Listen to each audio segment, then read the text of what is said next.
मैं हूँ रियाज शाह और आप देख रहे हैं स्टार न्यूज मालेगांव चैनल। आइए नजर डालते हैं कुछ खास खबरों। रौनकाबाद में जो हमला हुआ था, उस हमले में इनिशियली एफआईआर दाखिल हुई थी, एफआईआर नंबर 112/2025, जिसमें एक स्कूल के बच्चे के डिस्प्यूट के ऊपर से ये मामला पेश आया था, जिसमें सऊद नाम का एक छोटा बच्चा जब स्कूल जा रहा था तो उनका आपसी कुछ लड़ाई की वजह से 30 तारीख को यानी 30 जुलाई 2025 को सुबह में उनके बीच में तकरार हुई। तो उस बुनियाद पे फिर जो आरोपी क्रमांक 1 है, मोहम्मद सैफ नाम से, उन्होंने जो फरियादी है तौसीफ, उनके भाई जो शहबाज और अनीसुर रहमान, उनके मामू, ये दोनों पे हमला किया। अनीसुर रहमान के उन्होंने चेस्ट पे हमला किया और जो शहबाज है उनके हाथ पे उन्होंने हमला किया एक चाइनीज चॉपर से। तो पुलिसों ने उनको अरेस्ट किया।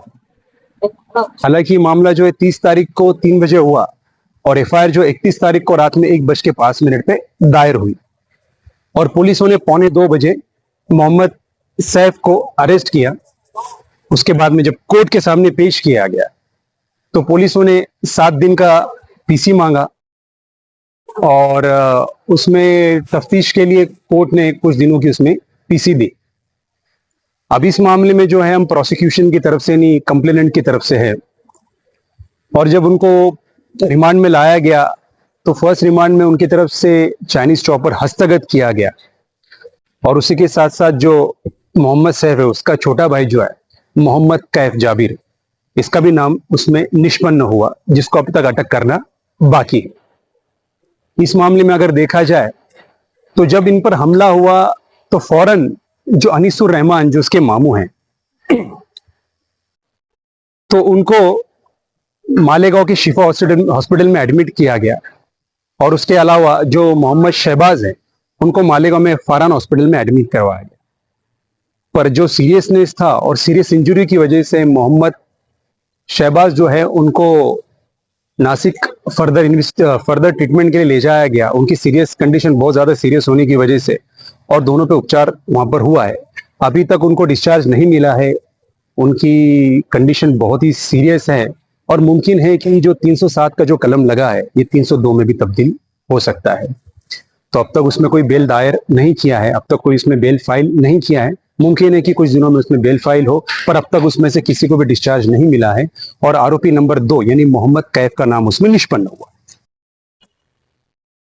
राजू नामी जो शख्स है उनका आपसी मामला, उनकी फैमिली का एक डिस्प्यूट चल रहा था काफी दिनों से। 20/7/2025 को जब ये उनके होटल पर जब थे तो उस वक्त आपसी रिलेटिव्स के बीच में कुछ उनके तकरार और कुछ तनाजा हुआ। उसी बात को दिल में रखकर राजू मिलन का ऐसा कहना है कि जो खलील जुम्मन साहब उन्होंने और उनका जो बेटा है जमशेद जुम्मन, इसने उन पर जानलेवा हमला किया और उनको मारने की कोशिश की। पर अगर यही हकीकत होती तो फिर उसमें खलील जुम्मन साहब का नाम कहीं भी एफआईआर में दर्ज नहीं किया है और न ही उनके खिलाफ में कोई एलिगेशन है। और जब हमने पूरी मालूमात ली तो खलील जुम्मन साहब के जो भी डॉक्यूमेंट्स थे उससे पता चलता है कि उस वक्त तो मालेगांव में थे ही नहीं, वो आउट ऑफ मालेगांव थे और उनको बस एक साजिश के तहत इसमें फंसाया जा रहा है। और अगर इनके पुराने तनाजे थे, अगर 20 तारीख को इनके बीच में कहां सुनी हुई थी 20 जुलाई को, तो उस टाइम कोई पुलिस कंप्लेंट की, कोई फरियाद दाखिल की, कोई फरियाद नहीं, कोई पुलिस कंप्लेन नहीं, ना ही कोई एनसी दायर की गई। इससे पता चलता है कि इनके आपसी तनाजे है और आपसी तनाव की वजह से प्रॉपर्टी डिस्प्यूट है।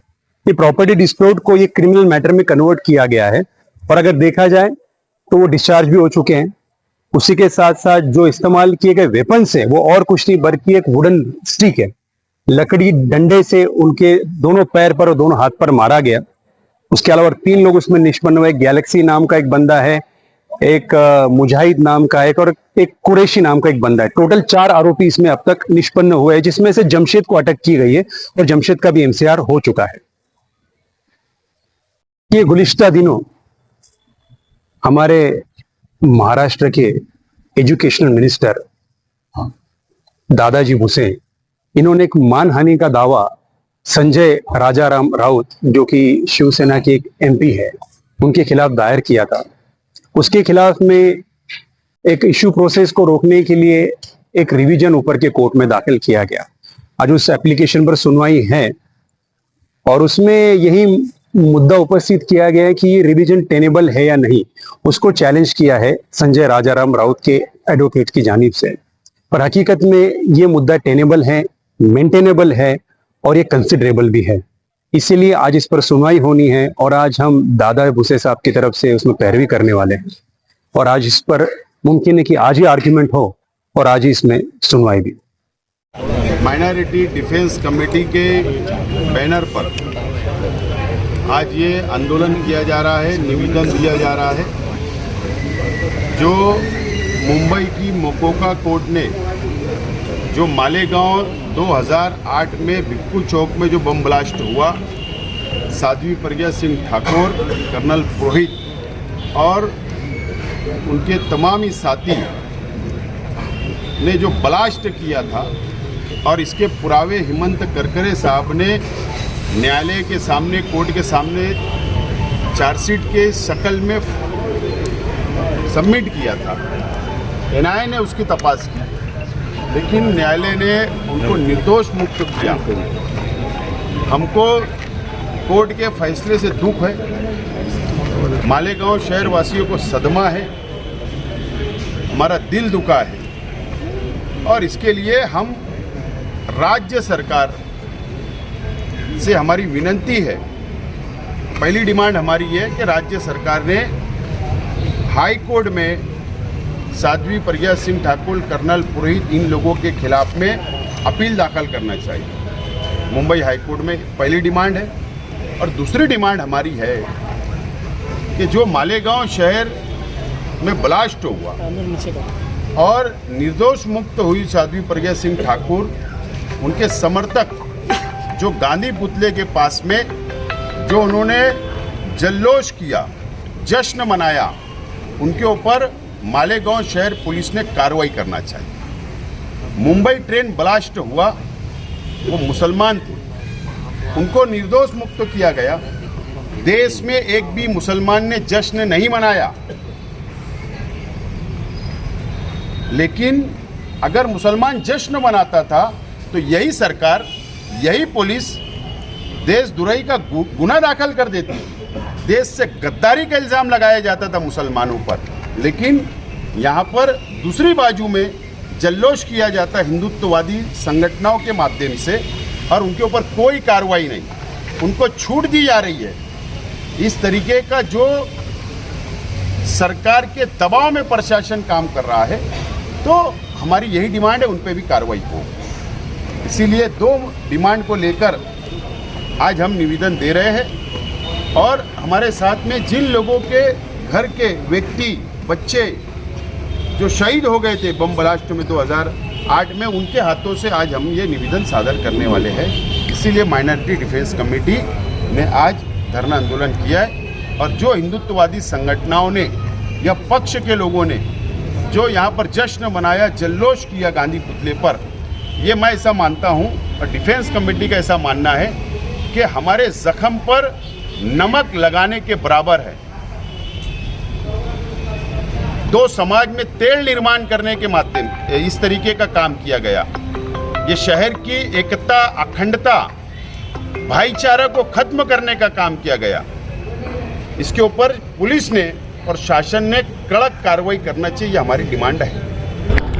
29 सितंबर 2008 भिक्खू चौक बम ब्लास्ट पूरे शहर ने देखा, पूरे देश ने देखा।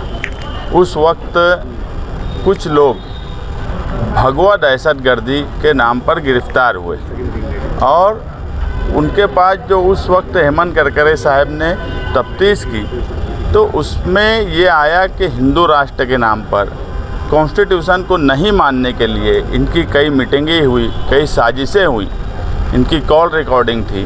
मैं तो हैरान हूँ अभी कोर्ट के फैसले और एनआईए एजेंसी की तफ्तीश पर कि हेमंत करकरे साहब ने जिस टू व्हीलर को चेसी नंबर उस कंपनी में भेजकर मंगवाया था, एटीएस की चार्जशीट में भी था और उसके बाद एजेंसी NI एजेंसी बोलती है कि वो गाड़ी किसकी थी नहीं मालूम। तो क्या मालेगांव शहर में जिस गाड़ी पर बम ब्लास्ट हुआ वो खुद चलकर आई और अपने आप फूट गई? ऐसे कई सवालात हैं। जो लोग यहाँ पर शहीद हुए उनके घर के लोग भी हैं, उनको इंसाफ मिलना चाहिए। इसीलिए आज हम निवेदन देने यहाँ आए हैं कि सरकार फ़ौरन हाई कोर्ट में 14 अगस्त तक अपील दाखिल कर दे। नहीं तो इस शहर में, इस मुल्क में हमको भी पूरी आज़ादी मिली है, 15 अगस्त भी है, तो हमको 15 अगस्त पे कोई जमहूरी तौर पर फैसला करने की तरफ ना जाना पड़े, क्योंकि आज़ादी और जमहूरियत किसी एक समाज को नहीं मिली है, पूरे देश को मिली है और उसी देश में हम रहते हैं। और उसी देश में जो लोग मौसम पुल पर गांधी जी के मुजस्समे के पास साध्वी प्रज्ञा सिंह ठाकुर का फ़ोटो लिए थे, उनको गांधी को एक बार देखना था कि ये वही साध्वी प्रज्ञा सिंह ठाकुर है जिसके गांधी के पुतले पर जिन लोगों ने नकली पुतला बनाकर अभी कुछ साल पहले गोली चलाई थी। साध्वी प्रज्ञा सिंह ने उनकी हिमायत की थी उसी गांधी के सामने, जिसमें मुल्क के प्रधानमंत्री ने कहा था कि मैं कभी दिल से माफ़ नहीं करूंगा।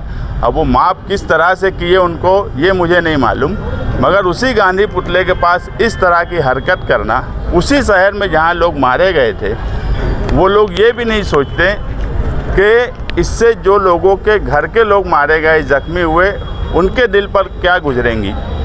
फ़रहीन जो एक बच्ची थी 11 साल की, उस वक्त जो सदमा लगा उनको, आज फिर वैसा ही इस फैसले से सदमा लगा हुआ आदमी एडमिट है हॉस्पिटल में, लियाकत कुरैशी बोलकर।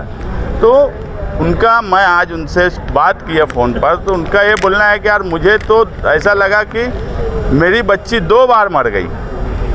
29 सितंबर को भी मारी गई और 31 जुलाई को फ़ैसला जो आया वो सिर्फ फ़ैसला आया, इंसाफ नहीं आया, उस दिन भी मारी गई। तो सरकार ऐसे गंभीर मामले में जिसमें देश की सुरक्षा का सवाल हो, उस पर अपील में जाने के बजाय वो भगवा दहशतगर्दी की सफाई देने का अगर काम कर रही है, तो इसका मतलब यह है कि सरकार का कुछ ना कुछ पर्सनल इंटरेस्ट एजेंसियों पे दबाव का हर हाल में रहा होगा।